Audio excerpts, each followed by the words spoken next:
Oh, so you thought you were safe? No. The WCC Scout is back with his Christmas report in the WCC Fantasy League, and believe me, the Scout has had more than a few feathers to pluck from some of these turkeys that have been served up over the Christmas period. I'm not talking about the bird that was being served out on the table. Yes, ladies and gentlemen, we are coming into the transfer window now for the WCC Fantasy League, and not only have we seen some absolutely brilliant performances, we've also seen some significant shifts in the pricing of some of the players from the form that we've seen in the run into Christmas. Before we start the roasting though, we need to give a massive shout out to Dave Norton Constructions, who have come on board as a silver sponsor and have been a massive support in the resurrection of the WCC Fantasy League. For that, we thank them, and we recommend that everyone get in touch with Dave Norton and talk about what ideas you have for your next building project.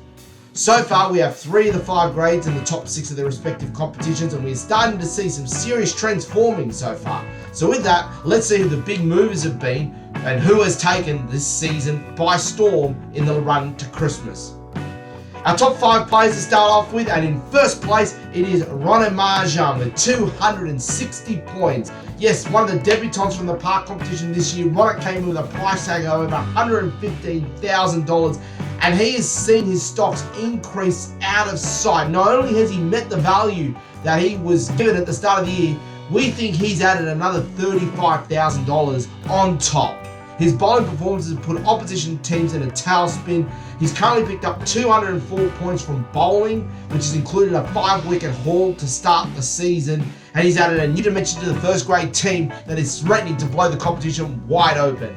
It would be scary to think that this is what we would look like if we don't have Frankies included, which we currently don't. And it can only get better in his performances so far. So Ronnie Marjan, the most valuable player so far in Fantasy League. Who comes in second place? Well, it's a massive surprise. It is Paul Chapman with 244 points. Where has this come from? Chapo has wound the clock back, and the White Pujara has kicked on from his grand final heroics to shoot himself up into second grade and continue his brilliant run of form. His value has more than doubled so far, and he's proven to be one of the real buys of the year. If you bought him at the start of the season, you have landed yourself an absolute gold mine, or at least someone who can win you a gold mine in court. In third place, it is Hamish Ferguson with 221 points.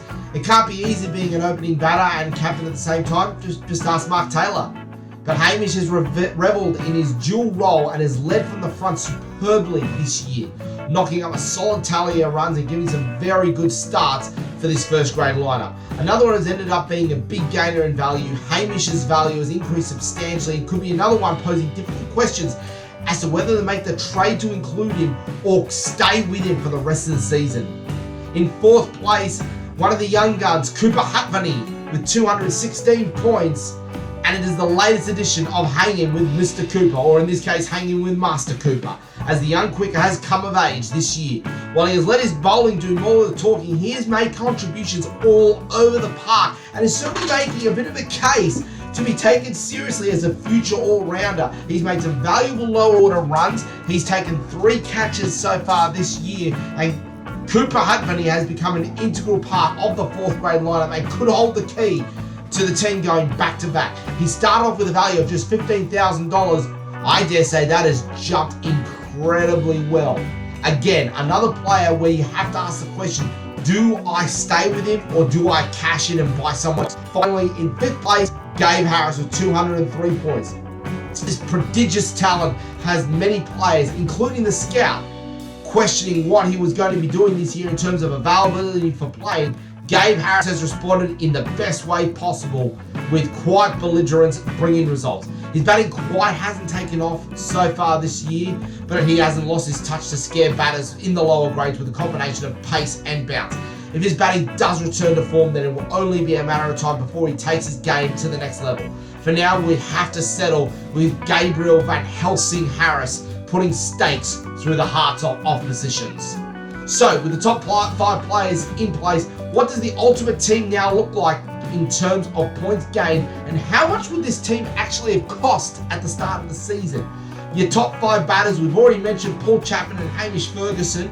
The top 5 then from there is Michael Singh with 149 points and Jack Chick with 145 points. The wicketkeeper is Akasaha with 117 points. Your all-rounders are Rodden Mahajan and Gabe Harris that we mentioned previously. And then the bowlers. We only had Cooper Hutmany mentioned in as the pick of the bowlers so far. The rest of the bowling attack is made up of Luke Parkinson, Nikhil Kadwaka, and some guy named Anthony Caruso who's managed to sneak his way into the 12. The total points tally from this 12 is 2,167 points. The total team value, $691,962.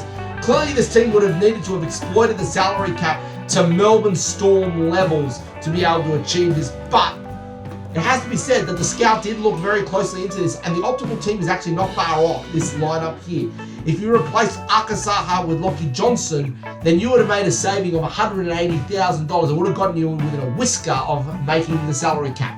You probably need to open up about another $9,000, but with this rabble, that would not be hard to achieve. So, with values expected to change, who are the scouts' recommendations for buy, hold, and sell from this edition? The recommendation to buy is Kel Morrison. He's missed the first half of the season during a training incident with a Wuhan local. Kel is raring to get back into the fold. With only 45 points to his name so far from the one game that he's played, he could be one of the real bargain buys into the second half of the season. Just no one mentioned COVID, okay? Do us a favour in that regard.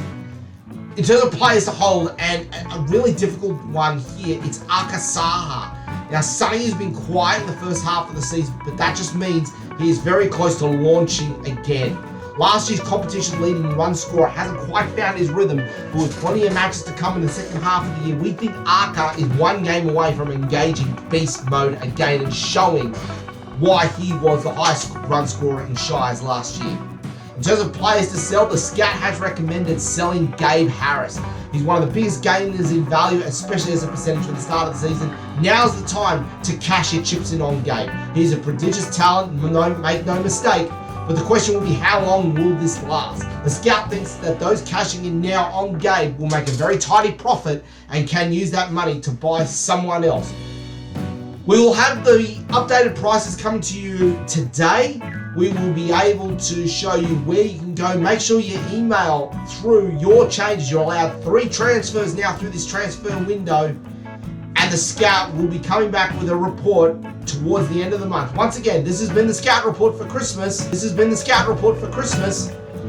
And we do this with thanks to Dave Norton Constructions.